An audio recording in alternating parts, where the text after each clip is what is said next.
Just the football as a whole will be dictated to by the biggest clubs. We know the proposals would have meant that Premier League would have been reduced in size, with actually less opportunity for promotion to it. The League Cup and Community Shield would also be cancelled, so Premier League clubs would have been playing less games overall, except I suggest there probably wouldn't have been.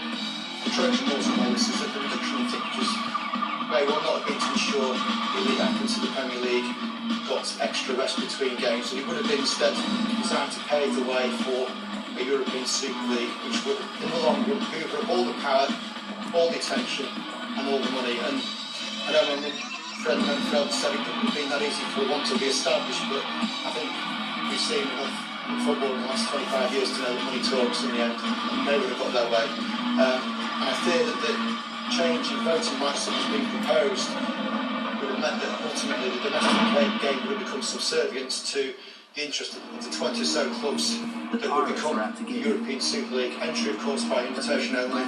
The massive financial imbalance already ensures the biggest clubs tend to participate in the Champions League each year, but also had an additional lock on it to make sure the biggest clubs could never fall out of it.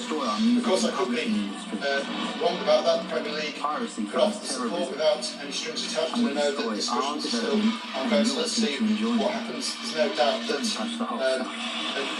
strategic review is underway, and that may result in some of the benefits without some of the downsides that I've talked about. But the concern we've all expressed just now, I've highlighted it and just show why we do need someone independent regulating football and after making sure that all the decisions taken are in the interest of the game as a whole, because as one of the fundamental commentary staff said, every team is a big part of the community. The owners are transient, the fans and supporters are there, thick and thin, through good times and bad, whoever the owner is, and I think the football clubs need to be treated much more as a community asset rather than as business, as they have been for far too long. And one final thing, Mr. Favarge, I want to just say something on reform and control of agents' fees. A study of the amount paid in agents' fees by Premier League clubs in a period from October 2015 to January 2016 showed £46.5 million was paid to agents and intermediaries during that period. There's one thing I've learned. People fall through the cracks in life. Why does this happen? Because they don't know what they want. I don't have that problem. Just have a lot of money now. For what? For my own man thing, like gambling? How much? 70? How much do you have? 38? If I were you, I'd get a new old man. Which I hope we're going to do. Let's do something about that as well. See the Spanish kid? He's got a good look, an honest look, but he needs someone to teach him, like a mentor, like me. Otherwise he falls through the cracks. Most definitely. My sister, who hates me by the way, calls me at work to tell me some forger I know is kicking his guts out all over her 5-star hotel. Not my problem, right? But she claims he's got some deal. One of these turned out to be the most valuable piece of currency in the history of the United States. Yeah, I want this. Guess that makes us lucky. Don't fall for my sister, you don't know that. We're 3 hours from $750,000. We're doing it. You gotta believe it. What if something goes wrong? It's gonna save your day? I got everything I have on the line. Everything. But if you covered your bases and you see it come together, it's a beautiful thing. Look, I get it. I like getting away with stuff. What does that make me? I'll let you think about that. As it is at this moment in time. But if we as MPs are going to look at what should be done, or what we would recommend, we have to actually... I've known many great men in my life. Because do we look at football clubs like the points we made very well made? Or just individual businesses to the agents like Open's Back? Are they simply businesses to be regulated on that basis?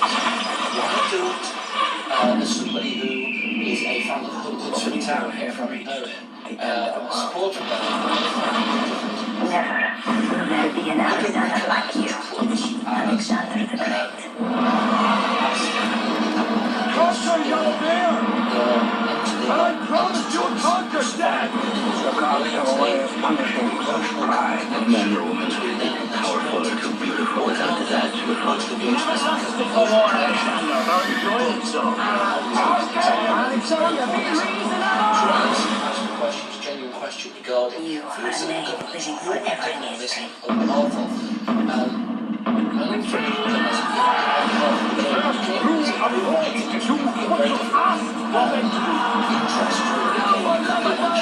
who I think is a very